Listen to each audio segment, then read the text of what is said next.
Store brands. Have you ever stopped and looked at the store brand today and wondered what has actually changed? What is different between this and the regular brand? And let's take a moment and let's sip on that.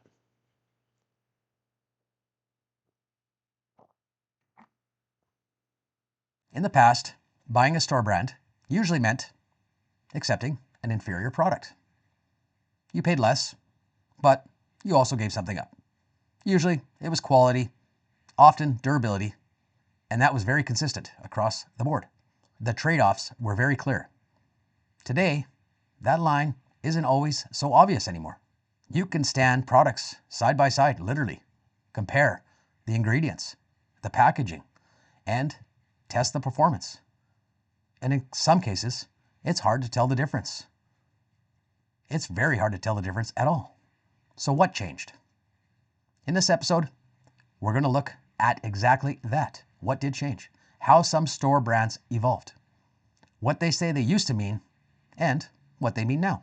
And how that shift has changed the way certain retailers think about quality and value, as well as customers.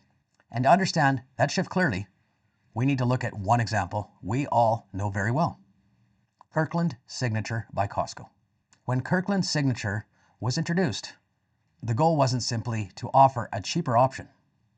It was to redefine what a store brand could actually be. Instead of positioning it as a budget, lower alternative, lower quality, it was positioned as a product the retailer was willing to stand behind, which meant fewer products, not more, clearer standards, not multiple tiers, and rather than offering good, better, best, the focus was on one version. The one version that met a constant bar.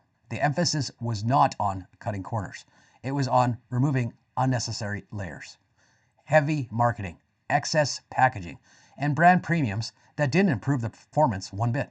Over time, that approach changed how the store brands were viewed. Shoppers didn't see it as good for the price anymore. They saw it as a reliable default to the everyday products they were buying, and the consistency became better and better and became the foundation of trust. Not because it was the cheapest option, but because it performed the way people expected it to. That shift was major, and it matters because it reframed the conversation from price first to quality first, at least in this case. Now let's widen the lens for a moment. What Kirkland demonstrated is that a store brand doesn't have to live at the bottom of the shelf. It can live at the center of the decision. Across the market, some major retailers have moved towards this idea. Others have not. Fewer variations, cleaner standards, and a stronger baseline for quality. But here is the important caveat.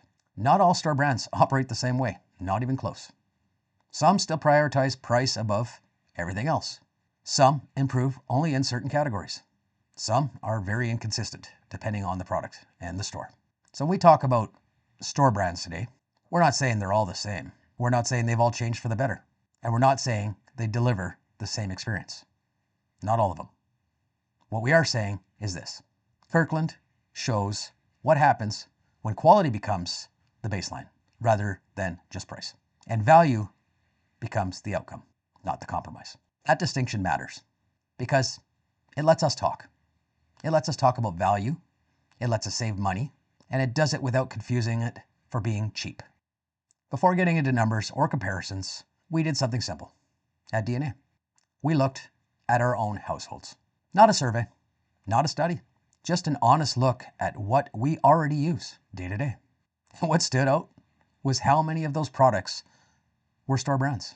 It actually surprised me when I looked at my own kitchen. Not because we're trying to save money. Well, maybe we're all trying to save money. But because in some cases, they quietly became the default, like toilet paper, laundry soap, pantry staples, and household basics. In many cases, the choice has already been made because the product works and it's consistent and there's no real reason to switch back. Not today. That's the part that matters. The value didn't come from chasing the lowest price. It came from removing the trade-off. When a product performs the way you expect it to, you stop thinking about the logo and you start thinking about the label. And once that happens, the comparison changes. It is no longer brand versus store brand. It becomes, does this do what I need it to do? And the answer is yes or no. That's where the store brands like Kirkland stand out. Not because they're cheap, but because they meet the bar constantly. And when that happens, the value becomes very obvious.